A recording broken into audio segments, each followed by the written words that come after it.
es el tema más espléndido, más maravilloso que hay en toda la Escritura, en toda la palabra de Dios. Tanto el Viejo Testamento como el Nuevo Testamento hablan acerca de Jesucristo en todos los sentidos. Él es el centro de la Biblia, y el tema de la resurrección, como no podía ser de otra manera, es de lo que vamos a compartir en este día. Porque, hermanos, cuando uno comienza a estudiar todo lo que la Biblia dice acerca de la resurrección de Cristo, uno se queda perplejo, se queda maravillado, gratamente sorprendido. Es una mezcla de sentimiento. Es un sentimiento, el que tenían los discípulos era un sentimiento de incredulidad, pero después se mezcló con la alegría de la noticia de la resurrección. Esa mezcla de sentimientos, los primeros que la experimentaron fueron los apóstoles. Cuando un grupo de mujeres trajeron la noticia de que Cristo había resucitado, ellos se quedaron flipando, como dicen algunos, se quedaron alucinando. Vamos a ver el Evangelio según San Lucas, al capítulo 24, versículos 1 al 12, vamos a ver cómo el evangelista San Lucas nos relata la resurrección de Jesucristo. Aleluya. Dice la palabra de Dios, Lucas 24:1 dice: el primer día de la semana, muy de mañana, vinieron al sepulcro trayendo las especias aromáticas que habían preparado y algunas otras mujeres con ellas. Y hallaron removida la piedra del sepulcro, y entrando no hallaron el cuerpo del Señor Jesús. Aconteció que estando ellas perplejas por esto, he aquí se pararon junto a ellas dos varones con vestiduras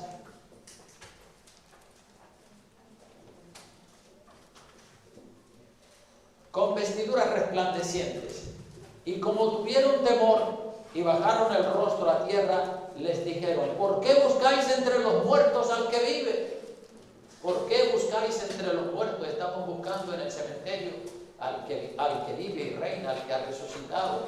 Y estos ángeles les dijeron: ¿por qué buscáis entre los muertos al que vive? No está aquí, sino que ha resucitado. Acordaos de lo que os habló cuando aún estaba en Galilea, diciendo: es necesario que el Hijo del Hombre sea entregado en manos de hombres pecadores y que sea crucificado y resucite al tercer día.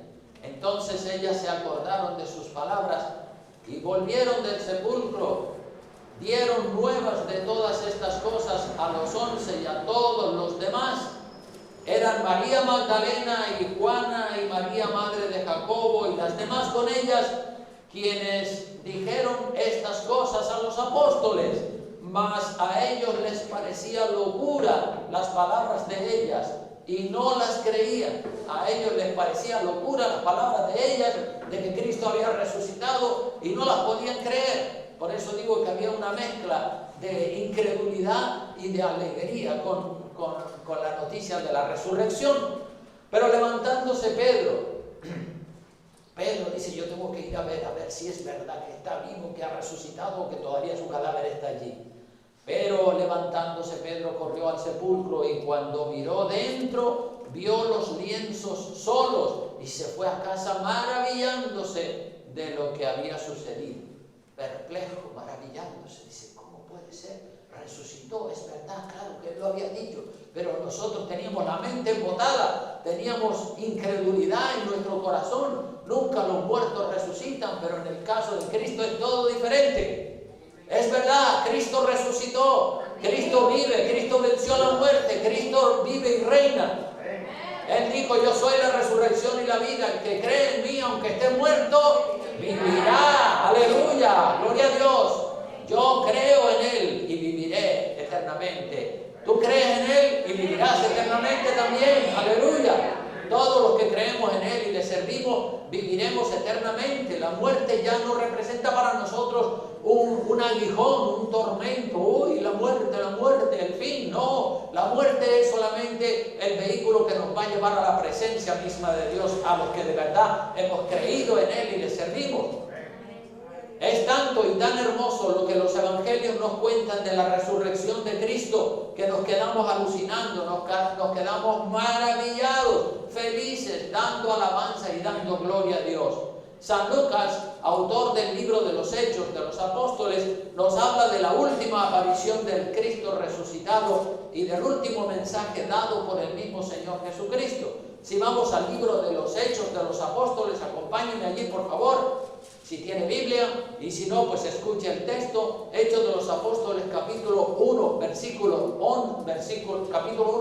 1 en adelante. Vemos cómo el evangelista San Lucas, que es también el autor del libro de los Hechos de los Apóstoles, él nos cuenta acerca de lo último que dijo Jesucristo antes de ascender a los cielos. Miren lo que dice, en el primer tratado, Hechos 1:1, oh Teófilo, hablé acerca de todas las cosas que Jesús comenzó a hacer y a enseñar, hasta el día en que fue recibido arriba, después de haber dado mandamientos por el Espíritu Santo a los apóstoles que había escogido, a quienes también después de haber padecido se presentó vivo con muchas pruebas indubitables,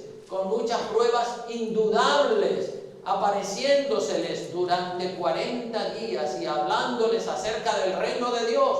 O sea que después de resucitado, se estuvo apareciendo durante un periodo de 40 días a los discípulos, a los apóstoles, a los más allegados, a los más cercanos al Señor, para que no tuvieran dudas, para que estuvieran seguros de que Él había resucitado y para que pudieran andar con Él, para que pudieran comer con Él. Los pescadores, Pedro y los demás que estaban allí pescando en el mar de Galilea, lo vieron resucitado y tuvieron un desayuno con pescado fresco, que el Señor hizo la multiplicación o sea que el Señor le dijo a los discípulos que echaran la red a la derecha de la barca porque habían estado toda la noche pescando y no habían cogido absolutamente nada, y el Señor les dice, echen la red a la derecha de la barca. Y cuando le obedecieron al Señor, la echaron a la derecha, sacaron una gran multitud de peces y afuera estaba el Señor esperándoles con una barbacoa para hacer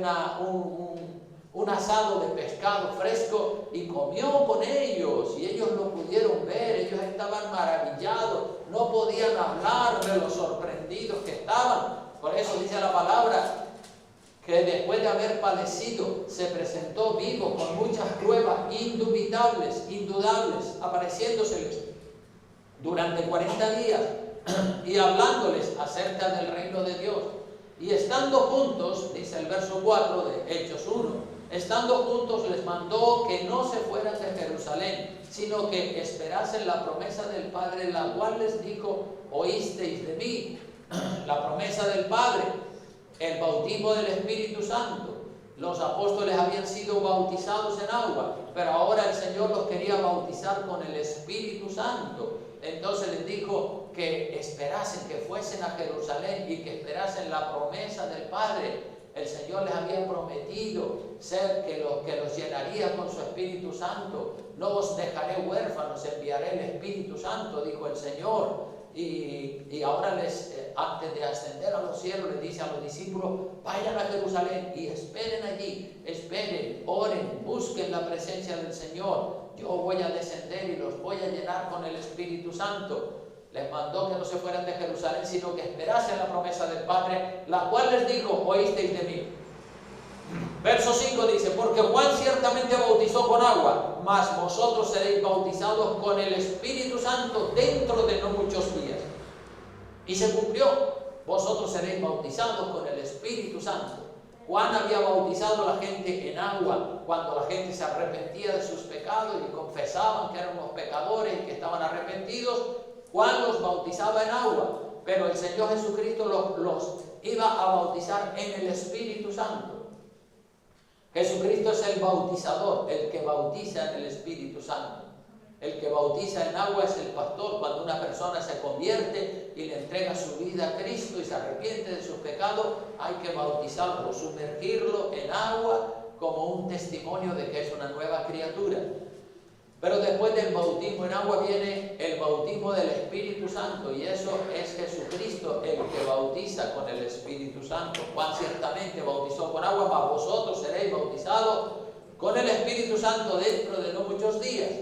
Y luego en el verso 6 en adelante tenemos la ascensión de nuestro Señor Jesucristo, es decir, que en presencia de montón de personas que estaban allí en la montaña, el Señor Jesucristo asciende a los cielos. Dice el verso 6 de Hechos 1, donde estamos leyendo, dice: entonces los que se habían reunido le preguntaron diciendo: Señor, ¿restaurarás el reino a Israel en este tiempo? Y les dijo: no os toca a vosotros saber los tiempos o las sazones que el Padre puso en su sola potestad, pero recibiréis poder cuando haya venido sobre vosotros el Espíritu Santo, y me seréis testigos en Jerusalén, en toda Judea, en Samaria y hasta lo último de la tierra, les dice el Señor. O sea que se dice que cuando alguien va a hacer un largo viaje, cuando una persona importante va a hacer un largo viaje y que va a estar mucho tiempo ausente, las últimas palabras, las últimas instrucciones que da a los que se quedan son las instrucciones más importantes. Y ahí vemos que el Señor Jesucristo le está diciendo a sus discípulos que recibirán poder cuando haya venido sobre ellos el Espíritu Santo, en el verso 8, y que les serán testigos en Judea, en Samaria y hasta lo último de la tierra. La promesa del Padre está ahí presente, y la promesa del Padre, algunos la han recibido, otros todavía no la han recibido, pero hay que buscarla. Y como vemos también aquí en el versículo 6 y 7, dice que los que se habían reunido le preguntaron diciendo: Señor, ¿restaurarás el reino a Israel en este tiempo? Es decir, los que se habían reunido allí en aquella montaña, en esos momentos en que Cristo iba a ascender a los cielos, después de haber estado 40 días resucitado, apareciéndosele a los discípulos, esas personas que estaban allí, que se habían reunido, lo único que tenían era curiosidad. Pero parece que no estaban conscientes del mandamiento del Señor Jesucristo. Jesucristo tuvo que recordarles varias veces que se fueran a Jerusalén y que esperaran allí la promesa del Padre. Pero sin embargo lo vemos a ellos haciéndole preguntas: Señor, ¿restaurarás el reino a Israel en este tiempo? Y Él les dijo: no os toca, verso 7, no os toca a vosotros saber los tiempos o las sazones que el Padre puso en su sola potestad. Es decir, es como si el Señor le dijera a los discípulos: dejen de hacer preguntas sobre los secretos de Dios. Dios tiene secretos que no se los ha revelado a nadie, ni se los va a revelar a nadie. Dios tiene secretos. La Biblia dice que hay dos clases de cosas ocultas y cosas secretas. Cosas secretas y cosas reveladas. Las cosas secretas son secretos que Dios tiene guardados, como por ejemplo el día y la hora en que el Señor Jesucristo va a regresar otra vez a la tierra a buscar su iglesia. Eso es un secreto. Dios no se lo ha querido revelar a nadie. Y lo único que nos dice el Señor en su palabra es que estemos preparados, porque el día que nosotros menos esperamos es cuando el Señor puede venir a buscar su iglesia, y los que están viviendo en santidad seguirán con Él, y los que están en pecado pues se quedarán porque no estaban preparados. Entonces ese es lo que tenemos nosotros que hacer: estar preparados y dejar de hacer preguntas que son secretos que Dios no se los ha revelado a nadie. Por eso les dice: no les toca a ustedes saber los tiempos o las sazones que el Padre puso en su sola potestad. Es decir, Él solo es el que sabe. Entonces no estén haciendo preguntas. Zapatero, a tus zapatos, ¿verdad? Ahí está la promesa del Padre, el bautismo del Espíritu Santo. Espéralo, búscalo, recíbelo. Recibiréis poder cuando haya venido sobre vosotros el Espíritu Santo. El Espíritu Santo quiere venir sobre tu vida. Si ya has sido bautizado en agua, ahora tienes que buscar la llenura del Espíritu Santo y decirle: Señor, bautízame con tu Espíritu, sumérgeme en el río de tu Espíritu. Aleluya. Y si todavía no has sido bautizado en agua, pues ponte de acuerdo conmigo, te damos un discipulado de 3 o 4 meses para que conozcas bien la palabra de Dios, y una vez que la conozcas bien, entonces te vamos a bautizar en agua, y después que te bauticemos en agua podrás tomar la Santa Cena y estarás formando parte integral de la iglesia del Señor. Entonces, eso es importante, dar pasitos de fe. Cuando lo primero que una persona recibe es la fe. La Biblia dice, la fe viene, ¿por dónde viene? Por el oír. ¿Y el oír de qué? De la palabra de Dios. Entonces, la primera vez que estás aquí, estás escuchando palabra y empieza la fe a crecer en tu vida. La fe entra por el oír, y el oír de la predicación de la palabra de Dios. Y luego, cuando tienes fe, ya empiezas a desarrollar esa fe poquito a poco, se te comienza a dar un estudio de la Biblia, de la palabra de Dios, conmigo, cada semana, una vez por semana. Así es que hago yo con todas las personas nuevas que quieren dar pasitos de fe. Les invito a tener una reunión conmigo una vez por semana, y en esa reunión damos una clase y otra clase y otra clase y otra clase, y a la vuelta de 3 o 4 meses la persona va a tener un conocimiento suficiente como para dar el paso de fe y bautizarse. Y una vez que se bautice en agua como testimonio de que es una nueva criatura, ya después podrá buscar la llenura del Espíritu Santo, podrá también tomar la Santa Cena. Bueno, saben que hoy es el primer domingo del mes, y siempre el primer domingo del mes nosotros tomamos la Santa Cena. Cuando digo nosotros me refiero a los que son miembros de la iglesia, que están bautizados en agua y que forman parte integral de la iglesia. Y las personas que nos están visitando, pues de momento no pueden tomar la Santa Cena, pero sí están invitados a tener una reunión conmigo una vez por semana, y 2 semanas, y 3 semanas, y 4 y 5, y cuando haya pasado 10, 12, 15 semanas, pues entonces ya la persona va a conocer lo suficiente para poder dar el paso de fe y bautizarse en agua, y entonces sí ser miembro oficial de la iglesia. Y después vienen otras bendiciones. La primera bendición es la fe. La fe viene por el oír, y después de la fe pues vienen otros pasos, vienen otras bendiciones, viene el discipulado para que la persona conozca a fondo lo básico de la fe cristiana. Viene el bautismo en agua, después viene el bautismo del Espíritu Santo, y después viene la Santa Cena, y vienen tantas otras bendiciones detrás de esa. Aleluya, recibiréis poder cuando haya venido sobre vosotros el Espíritu Santo. Los discípulos estaban pues llenos de cobardía, llenos de miedo. ¿Se acuerdan que cuando apresaron al Señor Jesucristo para llevarlo a la cruz del Calvario, Pedro, que unas horas antes había dicho que aunque todos se escandalizaran del Señor Jesucristo, que él no se iba a escandalizar, que él no lo iba a negar, pues resultó que 3 o 4 horas más tarde, cuando alguien le dijo, Pedro, tú también eres de los del Señor Jesucristo, tú también eres, porque tu forma de hablar lo dice, porque eres como los galileos.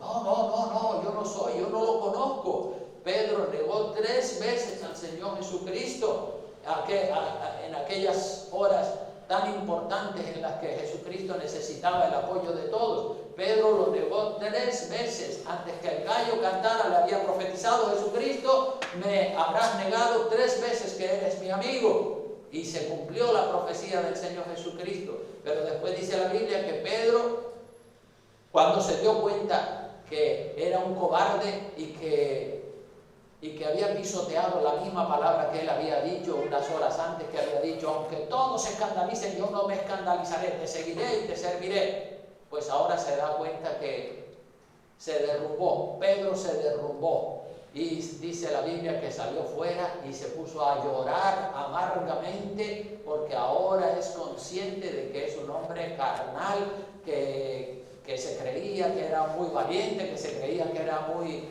fuerte, pero de fuerte no tenía nada. Y por eso, como el Señor sabía que Pedro no tenía nada de fuerte, y no solo Pedro, sino todos los demás apóstoles, necesitaban ser llenos del poder del Espíritu Santo. Sin el poder del Espíritu Santo no somos nada, hermanos. Tenemos que ser llenos del Espíritu Santo, porque cuando somos llenos del Espíritu Santo y nacemos de nuevo, entonces es como las fuerzas de Dios vienen sobre nosotros. Y entonces sí que podemos decir, soy cristiano y a mucha honra. Y no me avergüenzo de ser cristiano. Y aunque me critiquen y aunque digan 40.000 barbaridades en mi contra, yo le serviré al Señor porque estoy lleno del Espíritu Santo. Y eso fue lo que le pasó a los discípulos, ¿verdad? Después de que fueron a Jerusalén y esperaron la promesa del Espíritu Santo. En su casa usted puede leer el libro de los Hechos de los Apóstoles, capítulo 2, porque ahí está la llenura del Espíritu Santo. Todos fueron llenos del Espíritu Santo, comenzaron a hablar en otras lenguas, perdieron la cobardía, el miedo, la timidez, todo eso desapareció y se pusieron en la plaza a predicar que Cristo vive, que Cristo resucitó y que Cristo nos llenó del Espíritu Santo, y empezaron a predicar y la gente decía, ¿qué pasa con esta gente? ¿Qué pasa con esta gente? ¿Qué revolución se ha producido en ellos? La revolución era que el Espíritu Santo había descendido y todos fueron llenos del Espíritu Santo y comenzaron a hablar en otras lenguas y comenzaron a predicar. Se fue la cobardía, se fue el miedo, se fue la timidez, y ellos fueron de verdad hombres llenos del poder del Espíritu Santo que revolucionaron la generación y la sociedad de aquel entonces. Ya lo dijo Jesucristo, recibiréis poder, porque así sin poder no van a ninguna parte. Me seréis testigos en Jerusalén, en Judea, toda la provincia de Judea, en Samaria, que está más al norte, y hasta lo último de la tierra. En Jerusalén, en Judea, en Samaria, y hasta lo último de la tierra. Y llegaron hasta lo último de la tierra. Y habiendo dicho estas cosas, esto sucedió todo, como saben, en el monte de la ascensión. Dice, y habiendo dicho, verso 9 de Hechos 1, y habiendo dicho estas cosas, viéndolo ellos, una gran cantidad de personas que habían allí en esa montaña, viéndolo ellos, fue alzado y le recibió una nube que le ocultó de sus ojos. O sea que el Señor Jesucristo comenzó a elevarse, venciendo la ley de la gravedad, y ellos todos perplejos mirando cómo el Señor Jesucristo ascendía como un globo y subía y subía y subía, y una nube le ocultó de los ojos de ellos, y ellos se quedaron allí alucinando, mirándose los unos a los otros. Y dice el verso 10 de este pasaje, dice, y estando ellos con los ojos puestos en el cielo, entre tanto que él se iba, que el Señor ascendía a los cielos, he aquí se pusieron junto a ellos dos varones con vestiduras blancas. Dos ángeles bajaron del cielo y se presentaron allí en aquella montaña. Dice, los cuales también les dijeron, varones galileos, ¿por qué estáis mirando al cielo? Este mismo Jesús que ha sido tomado de vosotros al cielo, así vendrá como le habéis visto ir al cielo. O sea que el Señor va a volver. Subió al cielo, pero volverá otra vez a buscar su iglesia. Tremenda las bendiciones que Dios tiene para nosotros. Se nos deja claro que Jesús volverá a la tierra y reinará por 1000 años con su iglesia, y luego después llevará su iglesia por toda la eternidad al reino de los cielos. Entonces, hermanos, la resurrección, hoy se conmemora ese evento, el evento más glorioso y triunfante en la vida de Cristo, que es la resurrección de entre los muertos. Cristo resucitó, aleluya, Cristo venció a la muerte, Cristo se levantó de la tumba. Nunca nadie antes lo había hecho, pero Cristo venció a la muerte. Cristo fue el primero de la resurrección, es decir, las primicias de los que durmieron, el primero que resucitó. Nosotros somos la cosecha de resucitados que sigue detrás, que viene detrás. La resurrección es la base de la fe cristiana, hermanos. No estamos creyendo en un Cristo muerto, estamos creyendo en un Cristo vivo, en un Cristo resucitado, en un Cristo que bautiza con el Espíritu Santo, en un Cristo que está lleno de bendiciones para derramarlas sobre tu vida y sobre la mía, si las buscamos, claro está. La resurrección es la piedra angular y fundamental del cristianismo. Gloria a Dios, ninguna de los miles de religiones que hay en el mundo puede decir que su fundador ha resucitado. Los únicos que podemos decir que nuestro fundador resucitó somos los cristianos. Ni los budistas, ni los musulmanes, ni ninguna otra religión puede decir mi fundador resucitó. Solamente los cristianos podemos decir Cristo resucitó. Todos los fundadores de religiones, Buda, Confucio, José Smith, Mahoma, todos ellos murieron y sus huesos están en una tumba. Pero la tumba de Jesucristo está vacía. Él resucitó. Aleluya. Dame un aplauso al Señor. Aleluya. Gloria a Dios. Por tanto, no busquemos a Cristo entre los muertos espiritualmente. Hay muchos cristianos que están muertos en sus pecados, no están en el espíritu, no están en el espíritu de vida, son carnales. Nosotros siempre predicamos que hay que tener un encuentro con Cristo, que hay que nacer de nuevo, que tienes que recibir la vida del espíritu. Una cosa es una religión muerta y otra cosa es una religión con la vida del espíritu. Aleluya, nosotros tenemos acceso a la llenura del Espíritu. Nuestra religión no es una religión más como testigos de Jehová, mormones, musulmanes, etcétera, que son religiones muertas. Nuestra religión, nuestra fe, es una fe viva en el Cristo resucitado, que nos llena con su Espíritu Santo y que podemos sentir en nuestro corazón ríos de agua viva, dice la Biblia. Amén. ¿Cuántos han sentido ríos de agua viva en su corazón? Se puede sentir, hermano, se puede sentir. No es todo mecánico o rutinario, no. Uno puede experimentar la gracia, la unción, la llenura del Espíritu Santo. Y cuando empezamos a adorar aquí en la iglesia, yo la verdad que me derramo delante del Señor y siento la presencia del Señor, y esa presencia me hace llorar, me hace cantar, me hace sentir un frescor inmenso en el interior de mi corazón. O sea que no una religión muerta, sino una fe viva en el Cristo resucitado. ¡Aleluya! Con la resurrección de Cristo se muestra que Él es Dios.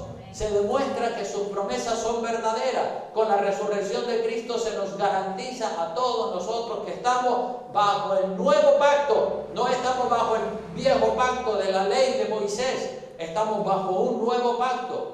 ¿Y en qué aspectos es mejor este nuevo pacto bajo el cual estamos nosotros que el pacto de la ley de Moisés? Pues vamos al libro de Hebreos capítulo 10, versículo 1 en adelante.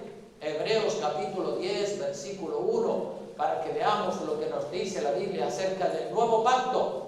Dice así, capítulo 10 del libro de Hebreos, versículos 1 en adelante, dice: porque la ley, teniendo la sombra de los bienes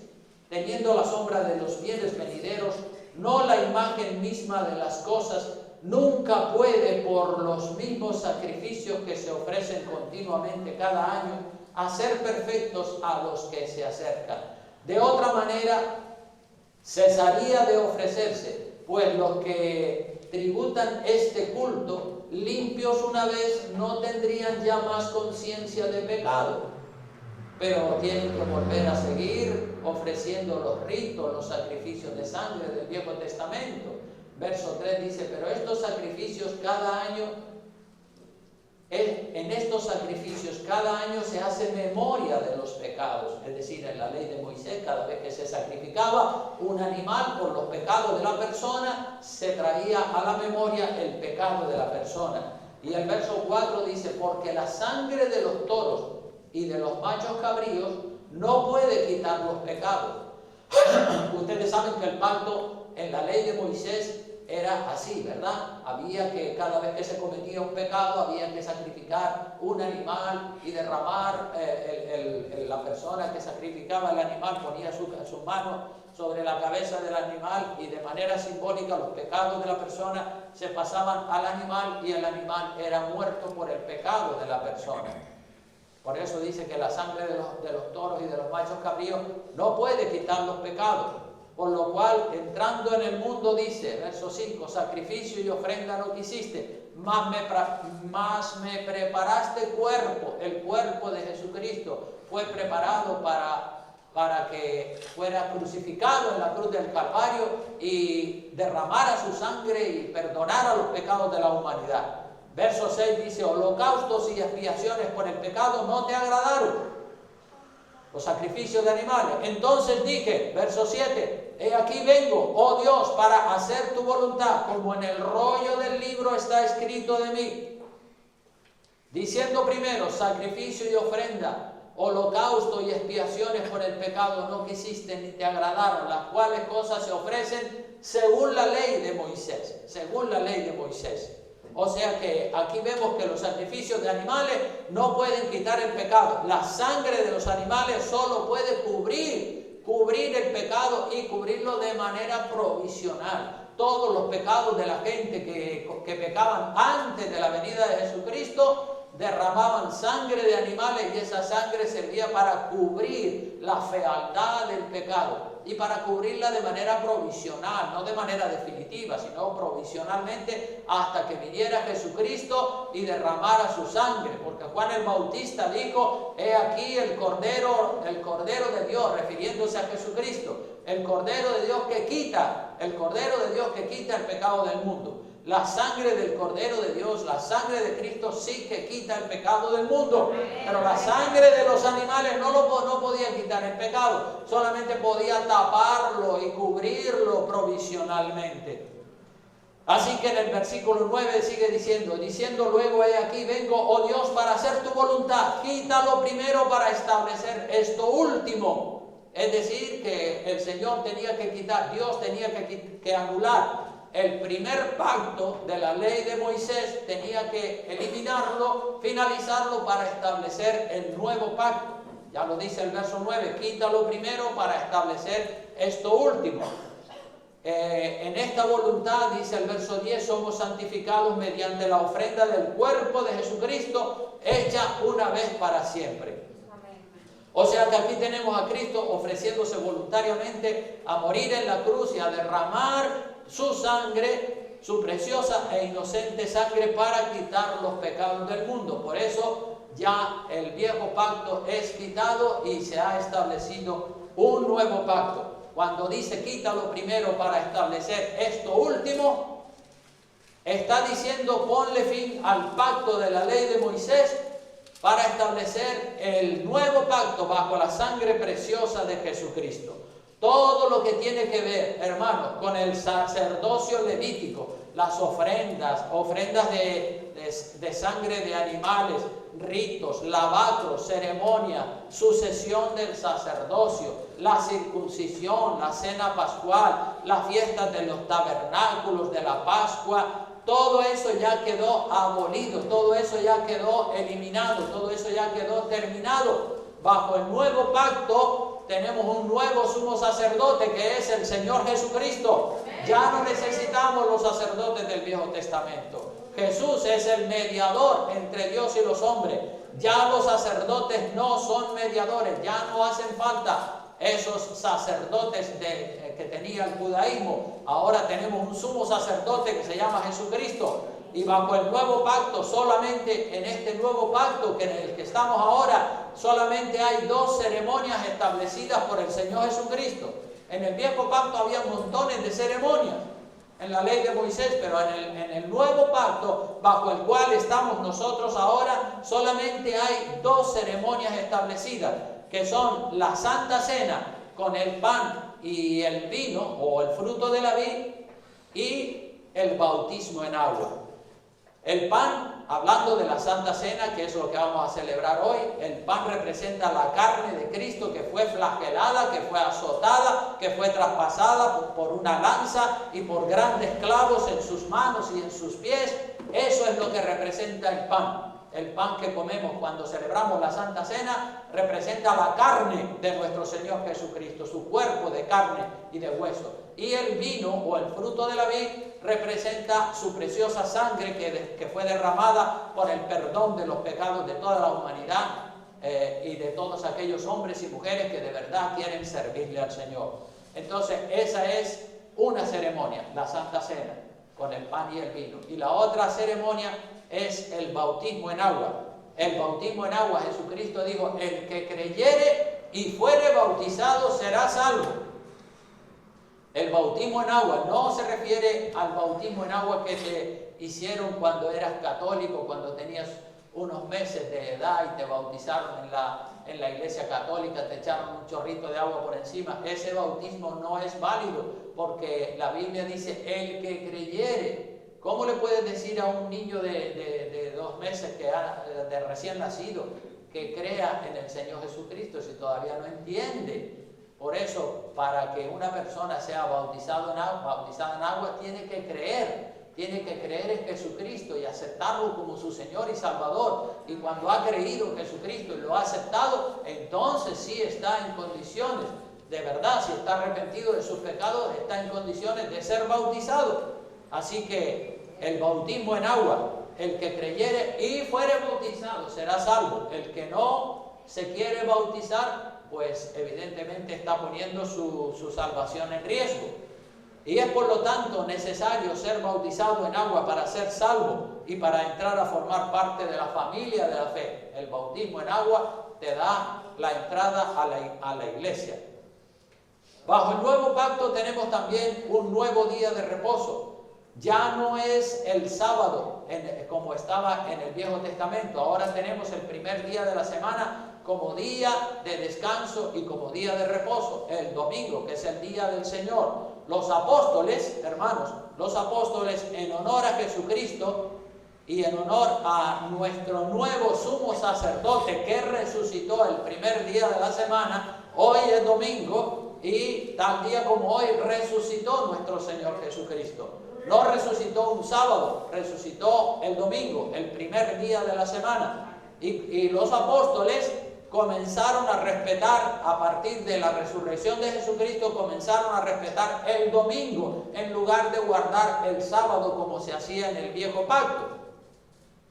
Esto lo vemos en el libro de Hechos de los Apóstoles, capítulo 20, versículo 7. Miren lo que dice. El primer día de la semana, Hechos de los Apóstoles, capítulo 20, versículo 7, ya voy terminando en un momentito. Hechos 27 dice, el primer día de la semana, reunidos los discípulos para partir el pan. ¿Ves? El pan se partía, cuando dice para partir el pan se refiere para celebrar la Santa Cena. El primer día de la semana reunidos los discípulos para celebrar la Santa Cena. No se celebraba el día de reposo, el sábado día de reposo, sino que se celebraba el primer día de la semana en honor a que Cristo resucitó el primer día de la semana. Dice, Pablo les enseñaba viendo de salir al día siguiente y alargó el discurso hasta la medianoche. Ahí está la palabra bien clara, el primer día de la semana. Y en el 1 Corintios capítulo 16 versículo 2 también usa ese mismo término, el primer día de la semana, para referirse al domingo. El primer día de la semana, 1 Corintios 16, 2, dice, cada primer día de la semana cada uno de vosotros ponga aparte algo según haya prosperado. Cada primer día de la semana quiere decir que el primer día de la semana era el día en que los apóstoles se reunían para hacer la celebración, el culto dominical. Bendito sea el nombre del Señor, en honor a Jesucristo. Y en 1 Corintios